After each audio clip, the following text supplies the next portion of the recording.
हाय दोस्तों, नमस्कार। आप सभी का मेरे चैनल में स्वागत है। आज हम बात करेंगे कल्याण ज्वेलर की और उसके ऊपर जो बड़ी खबर आती हुई नज़र आ रही है। अगर ओवरऑल आप समझेंगे तो पिछले 10 से 12 सेशंस के अंदर ये शेयर 37% तक टूटता हुआ नज़र आ रहा है। मार्केट के अंदर जो करेक्शन है वो तो एक अलग बात है, लेकिन उसके साथ साथ इस शेयर के अंदर एक ज़बरदस्त जो एक खबर निकलती हुई दिखाई दे रही है और उसके बाद से अगर आप देखें तो एक तरीके से रिमॉर्स जो बनता हुआ दिखाई दे रहा है। अब कंपनी की तरफ से उसके ऊपर सफाई आती हुई नज़र आई है। हालांकि इसके जो क्वार्टरली रिजल्ट्स हैं वो 30 जनवरी को इस महीने की आएंगे और इस समय ये शेयर लगभग 37% टूटता हुआ दिखाई दे रहा है। Kalyan jewellers share dive almost 37% from all time high, और जो ऑल टाइम हाई था उसको आप अगर आप देखें तो लगभग अगर आप देखेंगे तो ये शेयर लगभग 794 रुपये का हाई बनाता है और इस समय लगभग आपको देखेंगे तो ये 503 रुपये पर ट्रेड करता हुआ दिखाई दे रहा है। इस शेयर के अंदर 37-36% तक की गिरावट है और पिछले 13 ट्रेडिंग सेशन के अंदर अगर आप देखें तो ये 10 दिन तक सिर्फ और सिर्फ नीचे की तरफ ट्रेड करता हुआ दिखाई दे रहा है। यानी कि ऐसी क्या खबर आ गई है, उसी खबर को ब्रेक करेंगे और ये समझेंगे कि किस हिसाब से इस कंपनी के जो क्वार्टरली रिजल्ट है, किस हिसाब से कंपनी के अंदर कोई जो बैड न्यूज़ है वो किस तरीके से उसकी जो मैनेजमेंट है उसके ऊपर सफाई देती हुई दिखाई दे रही है। उस पूरी की पूरी चीज़ों को समझेंगे और उसके साथ साथ हम देखेंगे किस हिसाब से फाइनेंशियली अगर मैं आपको दिखाना चाहूँ तो कल्याण ज्वेलर के जो फाइनेंशियल्स हैं, सेल्स हैं और उसका जो पीएनएल है उसको भी समझेंगे और ये देखेंगे किस हिसाब से इस शेयर के अंदर क्या वाकई में कोई ऐसी खबर है जिसकी वजह से ये टंबल होता हुआ नज़र आ रहा है, या फिर एक तरीके से झूठी अफवाह है जिसकी वजह से इस शेयर के अंदर बिकवाली हावी होती हुई दिखाई दे रही है। तो यहाँ पर अगर आप देखें तो यहाँ पर आप एक तरीके से देख पा रहे हैं कि जो कल्याण ज्वेलर्स इंडिया है कंटिन्यू टू, यहाँ पर आप देखेंगे और उसके बाद denying talk of IT raid and bribing a few fund managers. ठीक है, तो ये खबर निकलती हुई दिखाई दी थी कि किस तरीके से the counter started calendar year 2025 on a strong note as the stock scaled its all time high value on January 2, but उसके बाद it has been mostly decline since then and was trading lower in 10 out of 13 session this year so far. जी हाँ जी, ठीक है।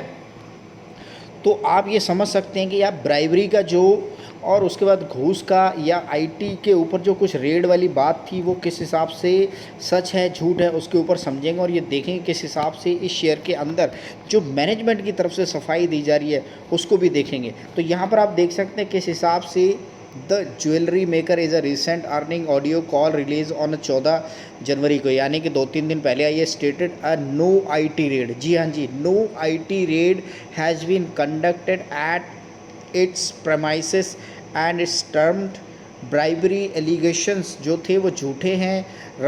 Mister Ramesh Kalyan Raman ji, executive director of the Kalyan jewellers के, उन्होंने ये कहा है कि वेरी एब्यूज एलिगेशन है, ये झूठे आरोप हैं और वहाँ से ये सफाई होती हुई नज़र आ रही है कि इस कंपनी के ऊपर ऐसा कुछ भी नहीं है।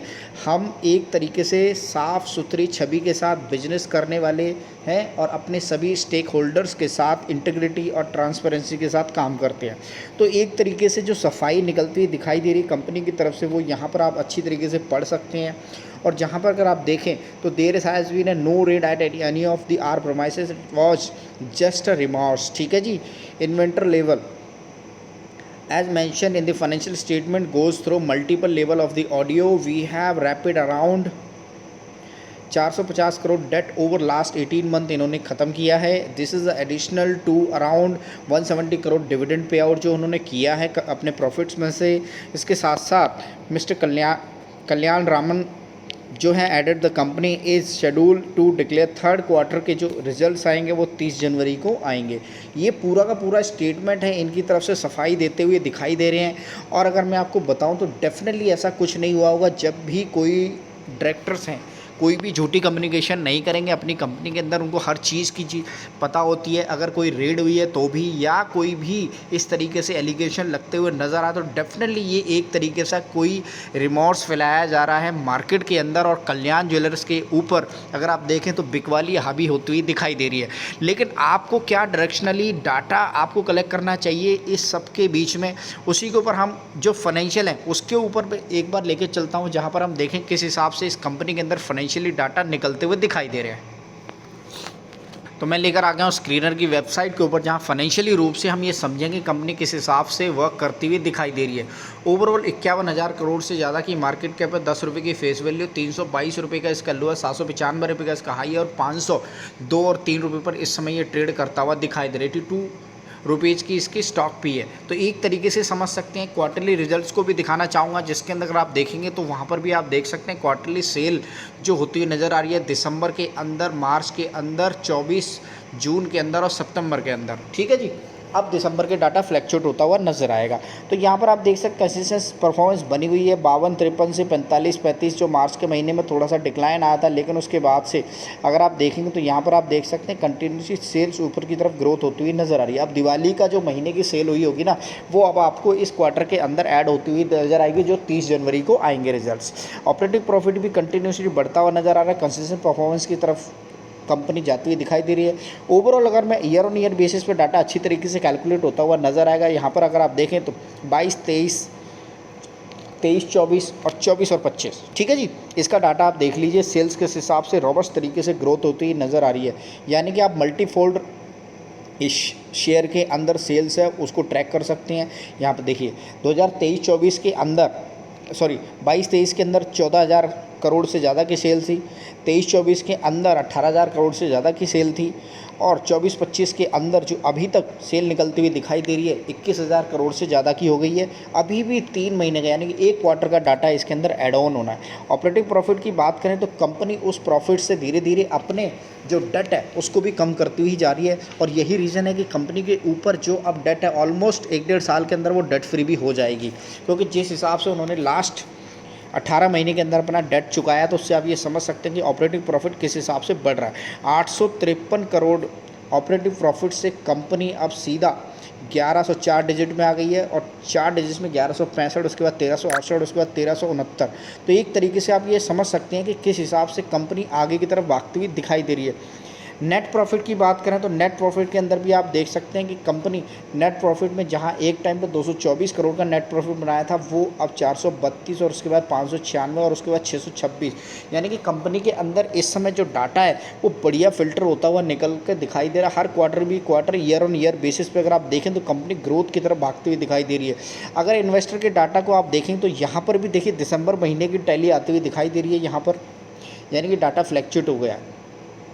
यहाँ पर आप देख सकते हैं प्रमोटर के पास जो होल्डिंग है वो लगभग 62% यहाँ पर देखिए इन्होंने अपनी होल्डिंग को बढ़ाया है। जो भी माल है उन्होंने मार्केट से अपने ही माल को ख़रीदा है। 62.90% तक की होल्डिंग है और यहाँ पर ऑलमोस्ट 0.05% तक की होल्डिंग उन्होंने बेची है। अगर FII के डाटा को देखेंगे तो एक तरीके से आप देख सकते हैं पिछले क्वार्टर के मुकाबले इस क्वार्टर में इन्होंने अपनी होल्डिंग को बढ़ाया है। और इसके साथ साथ DII के अगर डाटा को देखें तो यहाँ पर आप देख सकते हैं कंटिन्यूसली वो अपने होल्डिंग इस शेयर के अंदर बढ़ा रहे हैं, लेकिन प्रीवियस क्वार्टर के मुकाबले उन्होंने जो होल्डिंग 13.74% थी वो 13.58% तक रह गई है। यानी कि माइनर से डिफरेंस है उसके अंदर। पब्लिक के पास होल्डिंग बनी हुई है अच्छी खासी, 7.21% तक की होल्डिंग उनके पास इस समय करंट में नज़र आ रही है। एक तरीके से अगर आप बैलेंस शीट को भी समझें तो वहाँ पर भी इक्विटी कैपिटल काफ़ी अच्छी मजबूत तरीके से बढ़ रही है। रिजर्व्स भी कंपनी के पास काफ़ी बढ़िया हैं। बोरोइंग भी देखिए आप किस हिसाब से नज़र आ रही है। तो कंपनी के पास एसेट्स की भी कोई कमी नहीं है, वो भी कंटिन्यूसली बढ़ते हुए दिखाई दे रहे हैं। अगर मैं ओवरऑल पेयर कंपैरिजन की बात करूं तो टाइटन के बाद सेकंड नंबर पर कंपनी मार्केट कैप के हिसाब से नज़र आती है कल्याण ज्वेलर्स। और जिस हिसाब से प्रॉफिट बनाते हुए कंपनी दिखाई दे रही है उससे आप ये समझ सकते हैं कि आने वाले टाइम में 2025 की स्टार्टिंग में भी कुछ खबरों से ख़राब हो गई हो, लेकिन आपको आने वाले टाइम में शेयर काफ़ी ज़बरदस्त सेल्स के हिसाब से बढ़िया रिटर्न देता हुआ नज़र आएगा।